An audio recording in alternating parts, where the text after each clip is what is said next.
Hi, my name is Robyn Wood and I'm the founder of Grip Corporate Coaching. In today's little video, I wanted to talk a bit about well-being in the workplace. What does it actually mean? I've worked in many organisations that have fortunately considered well-being for their employees and wanted to really address well-being in their workplaces. However, my experience has been that often those companies have really overthought what well-being in work actually is. Many of the companies I've worked for have invested huge amounts of money, mainly on external services, to support their employees. Things like employer assistance programs and information around mental health and how to deal with stress.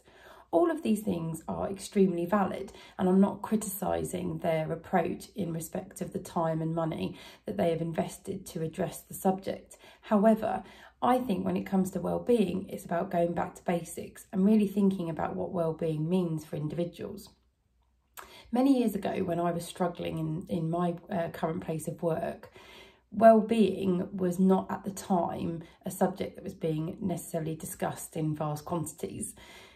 There was support available in the presence of an external service, which I did tap into actually. However, it really depersonalised the support that I was given, and it made it all about what was available outside, when actually the challenges I was facing was inside the workplace. So it didn't really help me hugely. I remember a moment at that time when I was feeling especially alone in my situation. And I think when you are stuck in your own head, it can be a very, very lonely place. I remember going on my lunch break and sitting in the workplace restaurant, sitting alone at a table just to get some space for myself, but very much at the time being consumed by my own thoughts, and those thoughts being extremely negative and unhelpful at the time. And a senior manager who had been a manager of mine historically approached me and said, "Hi Lisa, how are you?" He sat down and he joined me at my table and he waited for me to respond.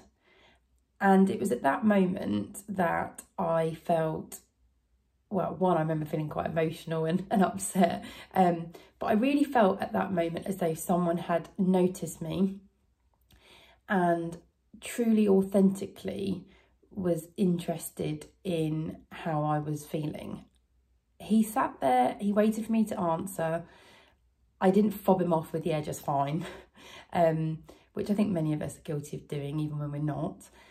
I responded to it and said, "I'm not that great, actually." And he waited and sat with me while I explained how I was feeling, and he truly listened. And it was at that point that I really felt cared for and as though I mattered.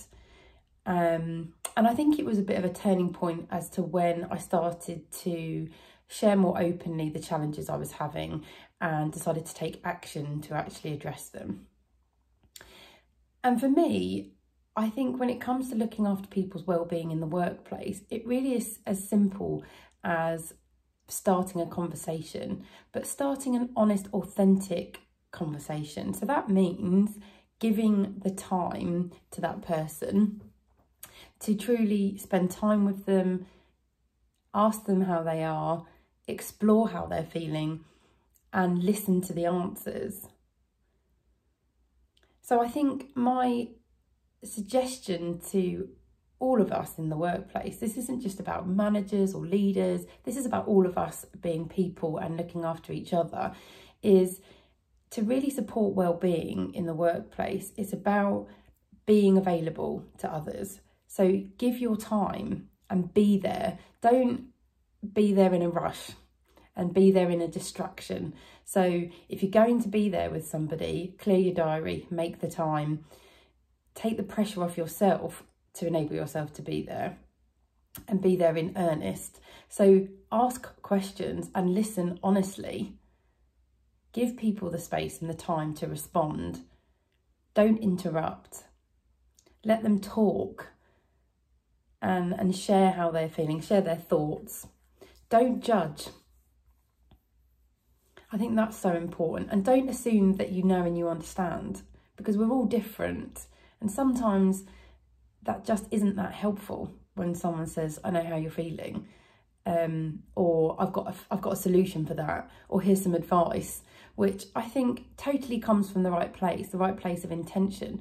But actually, none of us can really understand what's going on in each other's heads because we're not in there. And I think sometimes what fixes the problem for ourselves doesn't necessarily fix it for everybody else.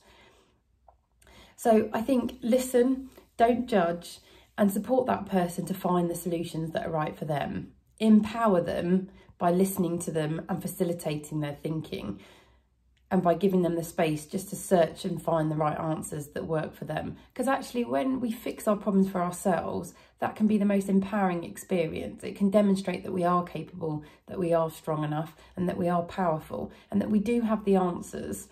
It's not always about finding them from other places or other people. If you want to learn more about myself, Grip Corporate Coaching, or coaching in general, then give me a shout. Contact me via email through lisa@gripcoaching.co.uk, or contact me directly through my website, www.gripcoaching.co.uk.